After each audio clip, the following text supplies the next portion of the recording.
We've become human machines and robots that just go, go, go, go. And unless someone literally yanks the battery out from under us, we don't stop. Hi, I'm Dr Jodi Richardson, and this is Well, Hello Anxiety. In a world that often moves too fast, we're here to pause, breathe, and understand anxiety together. Each episode will explore practical strategies, share honest conversations, and uncover the science behind anxiety and well-being, all while creating a space where it's okay to not be okay. Let's continue this journey together.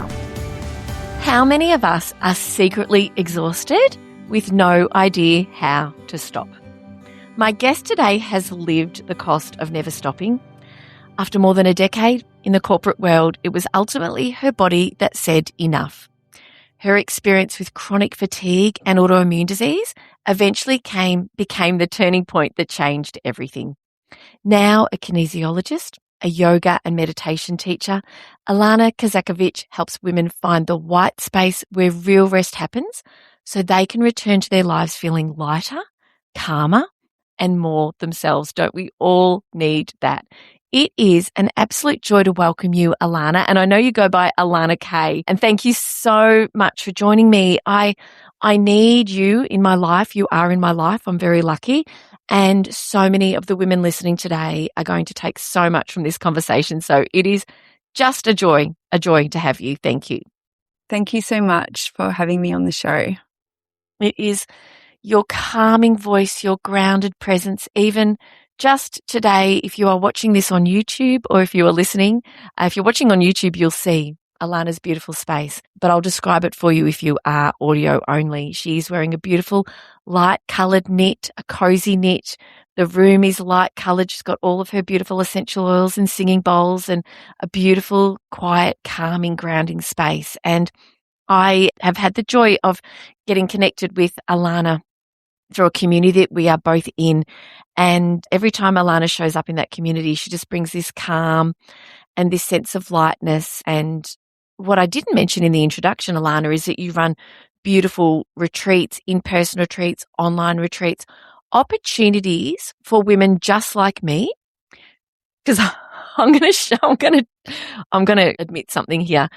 Ilana sent me the most beautiful, was it the Autumn Reset retreat, Ilana, that you shared with me? Yeah, so it was the last episode of the last class of that, yeah. Yes, and I said to Ilana that I watched it, but I didn't experience it because I really wanted to learn more, dive deeper into Ilana's work. And as my preparation for the podcast, and I watched this beautiful retreat that Ilana can talk to us more about shortly. But Ilana, the space that you create, the way we need to prioritize more time to stop, to rest, to restore ourselves. The way that you lead this work in your own life and support others, it is really inspiring. And I wonder, what are you seeing with the women that you work with in all of the different ways that you work with clients when it comes to taking the time for themselves to really rest and restore and rejuvenate, and at what cost if they don't? Yeah, thank you, Jodi. So very similar to your story, actually. Whether I'm working one-on-one with clients or even, they come to a mini retreat or a weekend retreat, they quite often, women are, exhausted and overwhelmed, and they quite often have normalised it. Mm. So it just has become, that's just being a woman, that's just being a mum, that's just being a business owner. They've normalised it. And so, they're holding all the hats and they're juggling all the balls, but they haven't, unless similar to myself, where the body either forces you, like it did for me, because this was my story back in corporate. Yeah. I was very similar. Go, go, go, go, go. I'll rest, later, or I'll do, I'll make space for myself later. And it's not to say that I wasn't, I was very good at eating well and I was still exercising, but I was actually overstimulating by exercising. So, I'm hearing a lot, I'm tired and I can't switch off, or I don't have time to stop. I'll rest when. which when never comes. No, I once dated somebody who said, oh, I'll sleep when I'm dead. And I thought that was cool when I was 18. But no, it comes at a great cost. And what you're describing are probably most women who are listening, who are nodding, saying, yep, that's me. I don't have time. I don't have time to do that. It doesn't feel as important. But you paid a huge price because you've made a huge change. And the work that you do now is so very important. And I know that the clients that you work with just adore the work that you do with them. And they adore the white space, the nervous system reset, the recalibration time. But you were once the person that was in need of that kind of support yourself, weren't you? What happened? So it was a build-up over probably 5 to 10 years, if I'm honest, but about 6 weeks before my 30th birthday. So I'd been working in accounting, and prior to that, I'd been working full-time and studying part-time. So I did my degree part-time while I worked full-time straight out of high school. Then I did my CPA part-time. I also had 2 partnerships that broke down within those 10 years that I travelled 2 hours to see my partner. So in a nutshell, I was overgiving, I was people-pleasing, I was perfecting. And I was constantly overriding what my body was trying to tell me. And I didn't really know how. And this is what I'm finding, I find quite often with women. It's like they don't know how to stop. They don't know how to create the boundaries. They don't know how to incorporate more space or white space into their lives, even though deep down inside they know they need it. And quite often, like yourself, you're aware that you need perhaps more rest or more space, but actually shifting the habit or taking action to change the pattern, that's the growth and the transformation, which is what I had to do. But unfortunately, my body literally, I remember the week of my 30th, I was sitting at my computer desk and there was just nothing there. I'd stopped sleeping well, probably 3 to 6 months prior. So I had a really, really bad insomnia.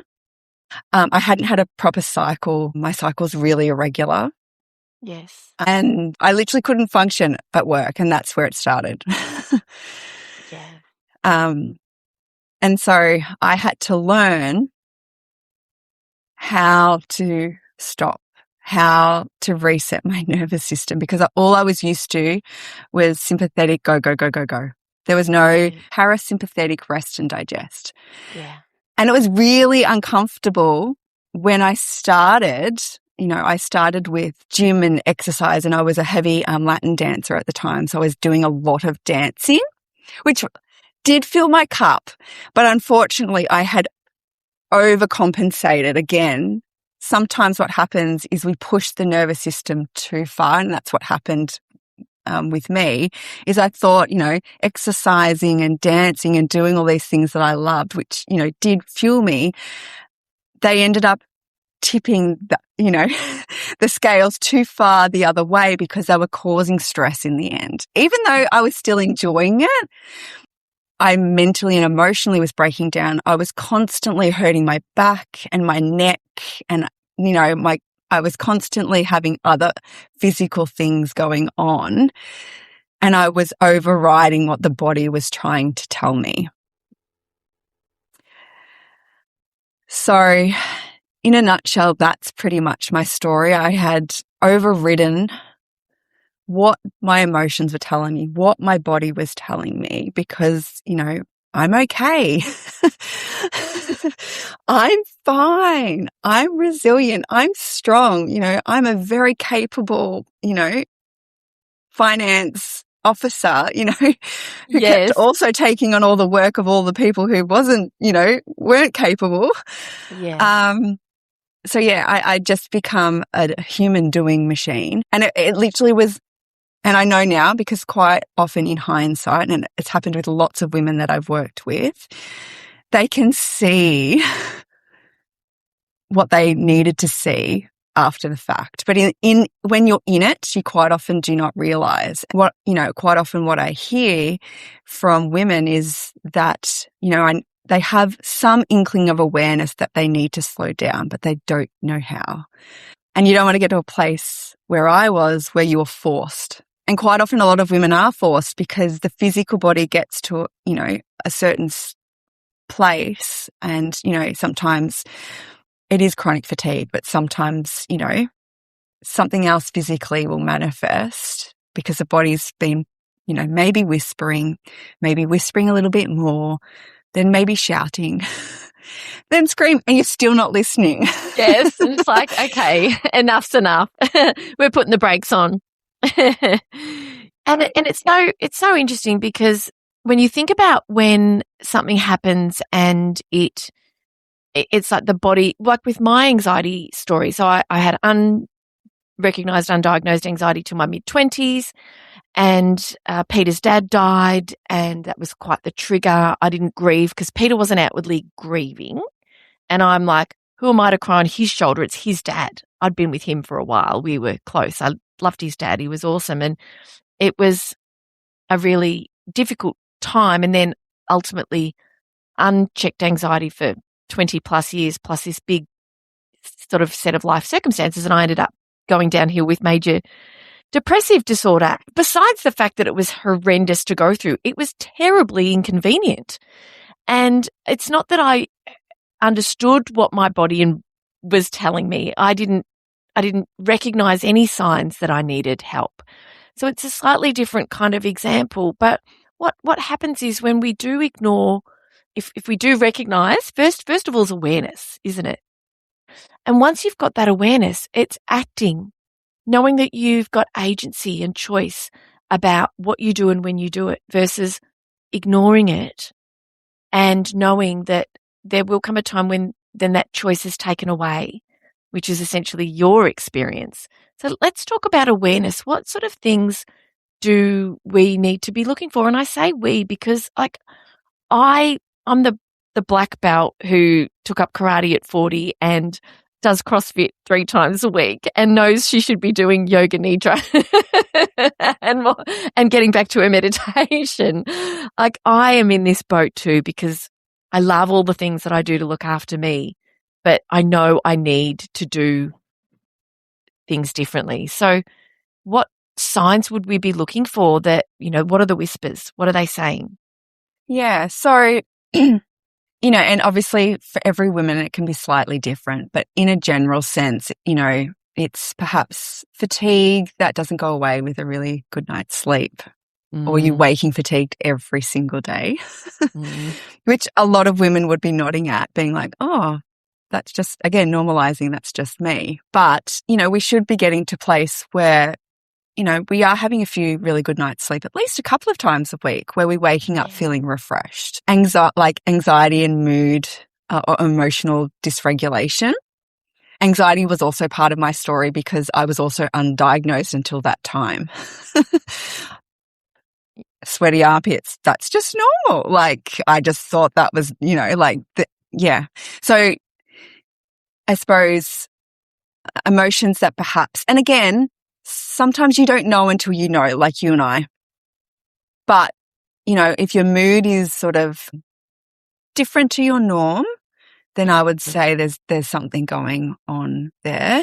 Feeling like you're overwhelmed, constantly rushing around, feel like you've got no space for yourself. Brain fog can be another one, or feeling like your brain just isn't functioning like it used to. And, obviously, as we age, it slowly shifts a little bit and depends if we have perimenopause or menopause. But, if you've got brain fog that feels quite heavy or really like you've got this another layer of glasses on that you can't remove. Poor sleep, lower immunity. So if you're getting sick more frequently, colds and things like that, which I'm putting my hand up because I definitely had a year like that last year. But I was postpartumly depleted after having my daughter. So I knew, and I was still breastfeeding. So again, I was aware of it and I was doing the things that I could myself. But also, sometimes it is the season of your life and that's okay. But outside of that, if there's no real reason and you're getting sick more frequently, that could be a sign. And obviously I said emotions like regulation, but also like, are you being triggered or are you getting more reactive? Like, is your fuse shorter than, you know, are you usually more a calm person or you're more patient? You know, if you're becoming more impatient or frustrated really easily than normal, then I would also see that as sort of like a symptom or a sign that you might be needing, or, you know, and sometimes it is like you're actually just craving more time alone. Like if you're wanting to hibernate, like if you're feeling like if you're feeling like you've withdrawn socially from friends and family, that can also be a sign because, you know, you're obviously seeking that solitude for a reason. And it doesn't always mean we're doing it productively, because sometimes we end up scrolling or we're avoiding dealing with or suppressing what actually is going on, but we are using avoidance or withdrawing, if that kind of makes sense. Yes. Yeah. Because I have seen that in a few clients as well. And it wasn't until, again, we drew the awareness up from some of these sort of signs that they were like, oh, I can see what I'm doing now. But sometimes we do have blinkers on, unfortunately, but they're some of the classics kind of things. Yes. And to the women that say, but I don't have the time, I don't have enough time to get through all the things I want to get through in the day, what sort of conversations what sort of seeds do you start to plant for women who feel like, I know I need it, I know I would benefit from it, but it's just something I can't do right now? You know, it comes back to the aeroplane. Put your oxygen mask on first before you help and assist another, because we are not the best thriving versions of ourselves for our family, for our work, if we are depleted. You know, one of the things that I've often thought that have prompted me to, on occasion, take more time out for myself is the role modeling that I want for my kids. That I don't want them to think that life as a grown-up is about go, go, go all the time, and that there are a variety of ways that we can take those breaks. And you look at an athlete, you look at an AFL footballer, there's very strict scheduling for those of you who are overseas, that's our national sport really, Aussie rules. The timetabling and the fixturing, I should say, is you won't play on a Sunday and then play on a Thursday night. You just won't. There needs to be rest and recovery, and it's not just rest and recovery are different, which I want to get to as well. But I'll get you to finish what you were saying about the clients and the resistance that you might encounter for people who are like that. No, I need the break, but I just can't fit it in. Yeah, and for most of us, it's a belief that we don't have enough time because there's micro and macro space that we need to reset and refuel. You know, white space is intentional space where the body can come back to its baseline. So it's finding balance and equilibrium again. And it doesn't always have to be a 60-minute meditation, sound healing or restorative class with me. That's probably more macro, which is still really important, but we need to start with the micro. 10 minutes or 15 minutes once or twice a day is going to make a huge difference to your nervous system, our control center of safety versus threat, because most of us are living in a threat. The go-go, you know, oh, we're not going to get this done, or I can't get this email done, or, you know, like that's a threat to the system. A low-lying threat, but still a threat to the system, that if we're not offsetting and moving more into the rest and digest of the parasympathetic over time, leads to depletion, burnout, chronic fatigue, which is my story. But it's those micro white spaces of intentional space without any demands anywhere else or needs our attention. If you can't prioritize 10 minutes or 15 minutes once or twice a day, then I'd ask you, what are your priorities in life? Because do you want to model that to your children or, in the workplace? There's a lot of research around now, which you use that analogy with the athletes here in Australia. And there's lots and lots of, professionals over time that have also shown us that we need rest and we need recovery, and there's a beautiful book called Rest, Why You Get More Done When We Work Less, that highlights over history so many examples of people that are more productive when they work less and they make space for recovery and rest. So what is the difference between rest and recovery? Because lying in front of Netflix feels restful, but that's not really recalibrating us and helping us return to that kind of baseline in the way that other types of rest or recovery do. Is that a fair statement? Yeah. So I feel like sitting in front of the television, of an evening is probably more recovery because, we're still conscious, we're still watching something, we're still paying attention to something. Does that make sense? Whereas I feel like rest is more like intentionally switching off. So, it could be going for a walk for 10 minutes or half an hour, but there's no phone, there's no listening to a podcast. So I never walk. I broke my rule last week. I was listening to a couple of things, but just because I'd been away and I was trying to catch up with some things. But generally, if I go for a walk, 20 minutes, first thing in the morning, it's just me and nature.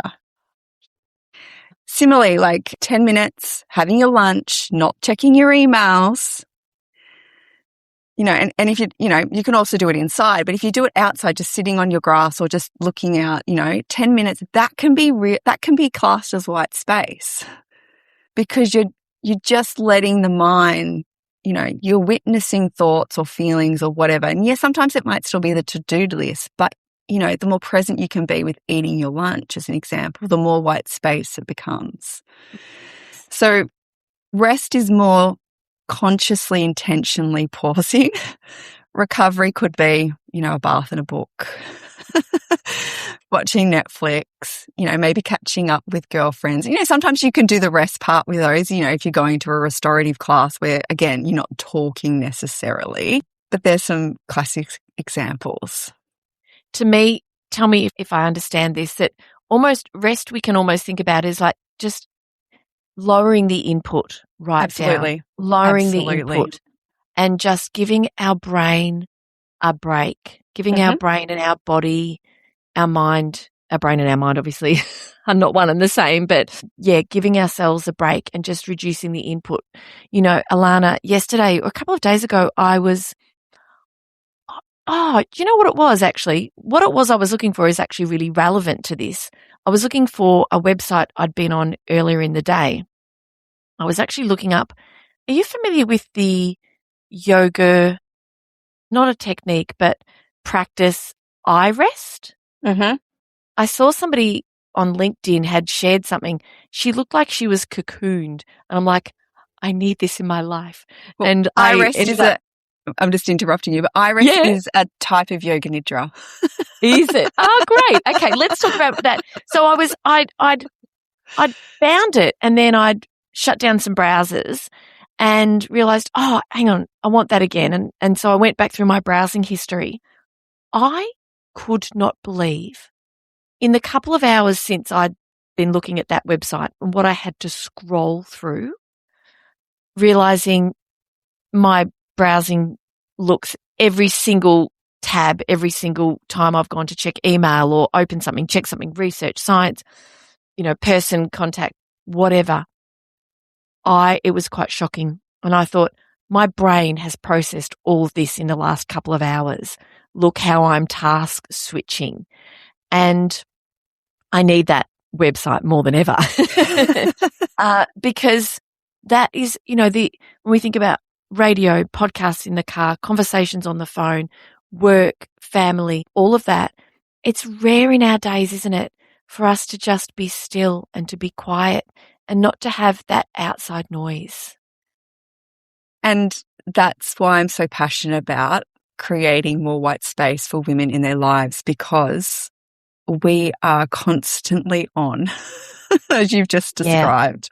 Yes. There is no capacity to integrate, process, digest, and then almost just allow the body to be. Yes. And so that's why practices like Yoga Nidra are heavily a part of my work, because Yoga Nidra is a type of yogic sleep. Oh, go on. Tell us more. During Yoga Nidra, the body enters a very deep state of relaxation while the mind remains gently aware. So brainwave activity often shifts from our normal waking better into alpha or theta brainwave states, which is associated with relaxation, creativity. Quite often is where we go when we meditate.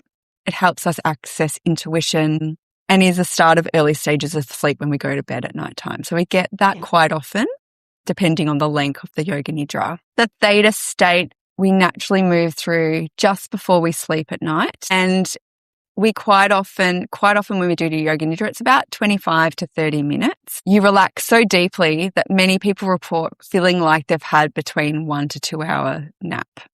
But really what's highlighted through a Yoga Nidra, and what I quite often see, men and women practice Yoga Nidra all the time, is we spend so much of our lives giving, doing, holding space together. Yoga Nidra is one of those few practices where we literally, there's nothing to achieve.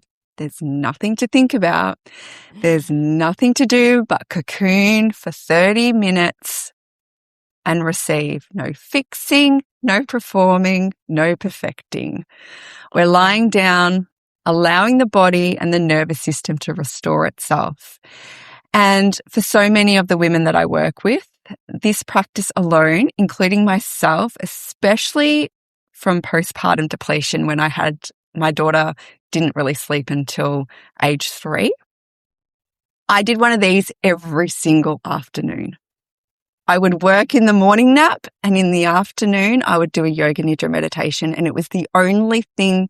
People are like, I don't understand how you're running a business, recording a podcast, running events, and your daughter doesn't sleep and you're still breastfeeding. Intentional white space to stop, recalibrate, refuel. With the book I also mentioned before, it has a whole section on napping. And Yoga Nidra is kind of like having a nap without the benefits of feeling like you're going to fall asleep for an hour or so, because it's designed that way to bring you out of the restful sleep state. Does that make sense? Could you say that again? So can I, if I heard correctly, the Yoga Nidra that is designed so that you rest deeply, hence it's called non-sleep deep rest as well, but that you don't fall asleep and that you can come out of it in a way that doesn't give you that grogginess. Is that kind of what you were? Pretty much. I mean, some people do fall asleep, but because you're listening and it's a guided meditation, you consciously are hearing everything that is being said. And generally you'll wake up being like, oh, what was that? Yes. You don't wake up like, oh my God. Yes. Why did I have an hour nap? Because I feel worse now. Does that make sense? Yes, so many people do. I don't. I feel amazing. I'm a good napper. Yeah. I mean, not that you can be a good or a bad napper, but napping does work for me. But a lot of people do find it's exactly like you said. And so this is such a brilliant alternative. Absolutely. And its benefits is obviously nervous system regulation. It helps improve energy, reduces stress, also helps you sleep deeper, helps you emotionally process everything from your day, and it's deeply restorative. So there are not many practices other than restorative yoga, Yoga Nidra meditation. I mean, general meditation is still important because it helps us to rest the mind, process our thoughts, connect with our body, connect with our breath.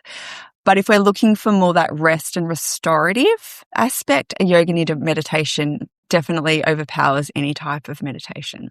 Yes, yes. And the thing about it is that it doesn't require you necessarily to leave your house. Like, for example, what you accomplished, what you have because it was a live autumn reset and you very kindly shared the link with me. But for people who join your programs, you do it in the most beautiful way, in a way I didn't actually think was possible. I hadn't given it any thought. But when I looked at your space, the way that you set up your camera, the way that you guided your guests, I say guests, your the people who were watching through the various parts of that meditation and the Yoga Nidra section as well. It was just so beautifully done. And if you've got a quiet, cozy space in your home, you created this ambiance and this warmth and this connection that is really special. And so people don't necessarily have to go to the yoga studio, and it's something that you can do from home as well.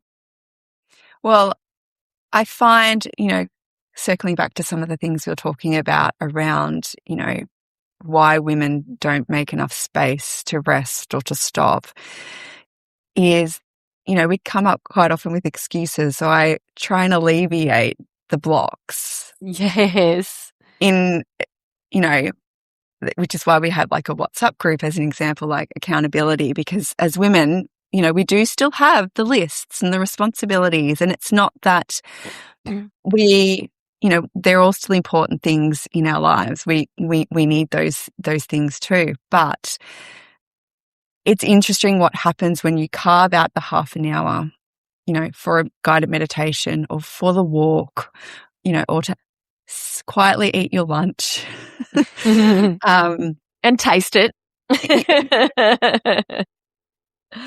How much more calmer, how much more grounded, how much more centered, how less reactive, how much more present you can be in your life, because we're not human machines. And that's unfortunately our society and our culture. We've become human machines and robots that just go, go, go, go. And unless someone literally yanks the battery out from under us, we don't stop. What you've just said is really important, because what is this life we live every day if it's not to be present with the people that we love and care about, and to feel connected to the and to feel a sense of meaning, to feel a part of something, and to have the time and the space to be able to actually appreciate it? My favorite quote of all time is from Annie Dillard, and it is, and listeners, if you've been on the journey with me on this podcast for a while, you will have heard me say this, but it's how we spend our days is how we spend our lives. And I am so cognizant of the fact that how I spend my time accumulates into the life that I lead, and that I want to always look back on. I actually reflect in the day. Am I happy about the decisions I'm making? How do I feel about where my life is at the moment? I have those reflections regularly, because it's very easy, isn't it, Ilana, to put things off and to say, I'll do it when. And yet when never comes, really. It's always tomorrow. And I think a really good question to ask is if not now, when? If not today, when am I going to make this a priority? And I know in the work that you do, and I know that there'll be listeners who are listening and feeling like, but I just feel so overwhelmed. And you don't have to start with a 30-minute time and space for a meditation, for a Yoga Nidra. You can start in really micro ways. And I wonder, Ilana, if you could share maybe 2 or 3 examples of ways a listener might be able to just start to incorporate a little bit of white space into the day when it feels like there's just no time for anything extra. So I love that you said micro and start small, because that's exactly what I'm going to share. And it could be as simple as no phone first thing in the morning. And I switch off my phone onto airplane mode around 7:30 every night, and it sits on my bench. That's white space, because when we're connected to our phones, our brains are still moving. So you're intentionally setting a boundary. I'm going to maybe take 4 or 5 deep breaths in bed, and I'm not going to touch my phone until X time. Okay, I'm going to set a new boundary and I'm not going to touch my phone after 8 p.m. And I'm just going to give whatever it is won't be urgent, because if it is, someone will find me in whatever way they need to find me. Because we have been conditioned to be on all the time, even just from our phones, social platforms, emails, text messages. So even just something as small as setting boundaries around, our technology use is a great start. And it could also be, all right, so I'm going to do something I don't have a lot of time during my day. All right, so I'm going to do something. I'm going to get up 10 minutes earlier, just 10 minutes earlier.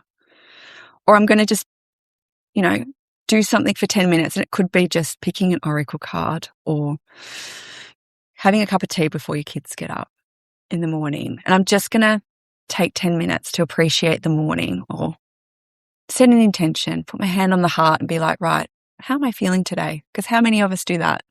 I teach this all the time. I teach this as one strategy all the time to my clients. Hand on heart before you get out of bed. All right, where's my energy? Because our energy shifts and flows, especially if you're menstruating still. Each week of our cycle is a different energy. And so, maybe today I'm a 5, maybe today I'm a 2. Okay, so just reevaluate your expectations for the day. And that can be as simple, because you've connected to yourself. 5 minutes of just asking yourself a question is white space. Some of these things do not have to be going for a walk or meditating or journaling or going to a yoga class. And yes, obviously, Yoga Nidra would be lovely. And you can find some Yoga Nidras that are 10 minutes on apps like Insight Timer. I think I've got one on Insight Timer that's that length if you've got less time. But it's like, I think it's coming back to your quote. And you may be taking, some time to reflect on your life. All right, is the life that I'm living right now, am I happy, and is it serving me? And that could be one question that, we leave your listeners with, am I happy? Do I feel energized? Do I feel like I have control or agency over my life? If not, well, maybe I need to think about what are the small shifts and boundaries and white space that I might need to add in. So, I feel like I'm creating the life that I want. It is what you said. I did laugh before when you said that. How often do we properly check in and ask ourselves, how are we feeling? And how accurate are we when we answer that question? It is easy to label the big stuff. I'm feeling mad. I'm feeling annoyed. I'm feeling frustrated. I'm feeling sad. I'm feeling anxious. But checking in, and you have your, hand on your heart, just close your eyes and just, how are you feeling in this moment? And what do you need? And I think that there are bigger questions that come from those asking those small questions. There are. Yeah. But with every day, we can give ourselves the gift of a little bit more time. And we are often the hub of our home. We're often doing so much more, taking on perhaps more than we would like to, maybe saying yes to things that we don't want to say yes to. And that can be, linked to deeper beliefs about ourselves and what it means to feel as though we are at home in our bodies and that we deserve to prioritize our own time, and that it doesn't matter if we say no and disappoint someone else if we are saying yes to ourselves, by contrast. And so sometimes there are, and I've done a recording recently, Ilana, with Dr. Ashley Morland, and we've talked about some of these challenges. And so even if you're struggling to find time, who is getting a portion of your time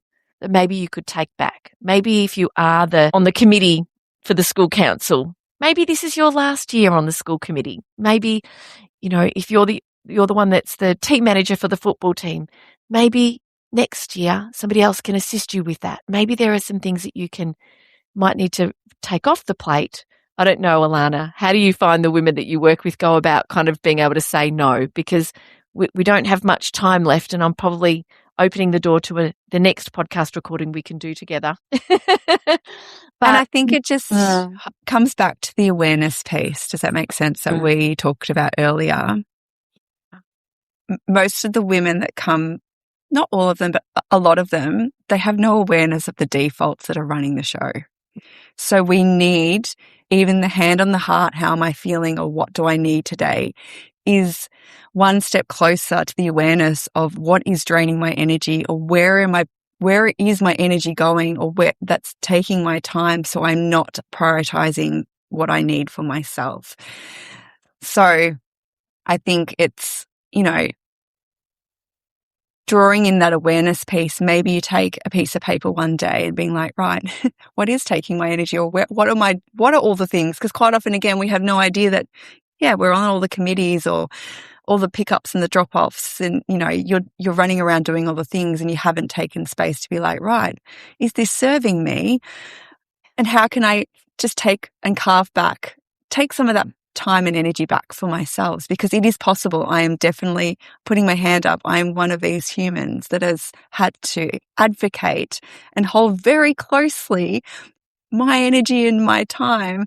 That's really important to me, because I am not the best practitioner, mother, friend, sister when I do not have white space and I do not rest properly. Yes, yeah. And I think that is a really beautiful space for us to finish, and that space being the operative word, and I think if you are listening, I think writing down all of the things that you are doing can be illuminating, can be cathartic, and it is a really beautiful place to start to say what has to stay on this list, and then what's negotiable, or what can actually be ditched altogether, even delegate. If it's not today. Ditch, delegate, delete. It's like an audit you would do in a business or in your workplace of all the tasks. Our home lives are like mini organizations that we just don't think about like that. And so your energy and time is exactly the same.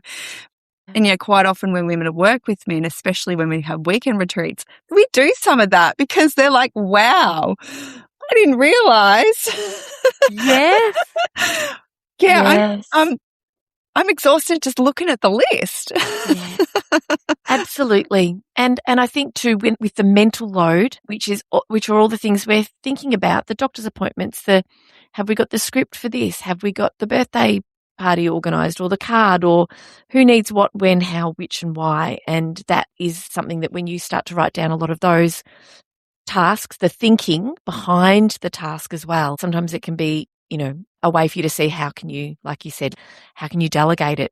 And I think that's a really important place that that might be the one thing you take from this conversation, and just get it down on paper, have a look at it, and might be just the start of some really important change. So, Ilana, you are just joyful to talk to, and the work that you're doing is, it really is what we all need more of in our lives. How can people connect with you? So you can find me on my website, ilanak.com.au. I have Instagram and Facebook, which is ilanak.kinesiology. I'm also on LinkedIn under Ilana Kosakiewicz. I know that's a mouthful, but you will find me. Type Ilana K. There's not many of them. I have my June. So Jodi mentioned the Autumn Reset, which was an online container to help support you learn how to stop, be, and rest and receive. My winter one is coming up in mid to late July. So Perfect. You can head to my website to find out more about that. And I have an October reset retreat happening in the Yarra Valley here in Melbourne, Australia. There are a couple of spots left. So it's 2 nights, 3 days to really rest, receive, and restore. And that retreat is really about taking that macro white space for yourself, especially as we move into the festive season of the end of the year. It's a really great one to just pause and refuel your cup before we move into the more yang seasons of the year. Oh, wonderful. So there's lots of ways that people can work with you. Ilana, thank you very much. You also do have your own podcast. So we'll put all the links in the show notes so that you can have a look at Ilana's work. But we both do really invite you to take on board what we've shared today and to think about where you might like to start. A little micro white space. Maybe it's making your list and just kind of putting everything down on paper. Maybe it is just putting the phone out of the bedroom. I think that that's just a brilliant one that's achievable for everyone. We just need an alarm clock. It's all we need is an alarm clock. We don't need our phones beside our bed. So, Ilana, thank you for your time. Thank you so much for sharing your wisdom with us today and your beautiful grace and grounded presence. Really feel like this is a sort of episode that everyone listening will be able to take something really important away from. So thank you. Thank you so much for having me. Thank you for sharing this time with me on Well, Hello Anxiety. Remember, understanding anxiety is the first step to managing it. Until next time, be gentle with yourself. Take things one moment at a time. Focus on what you can control and know that you are not alone on this journey. If you found value in today's episode, please share it with someone who might need to hear it too. I'm Dr Jodi Richardson, and I'll meet you right back here next week. Your child or teen's anxiety doesn't come with a guidebook, but this comes close. I created the Anxiety Toolkit for Parents, a 70-card deck to support parents of anxious children and teens. These cards help you understand what's at the heart of anxiety, how it shows up for your child, explore calming strategies that work, and learn what truly helps and why. You can think of these cards as my help in the palm of your hand. Find your deck at drjodirichardson.com.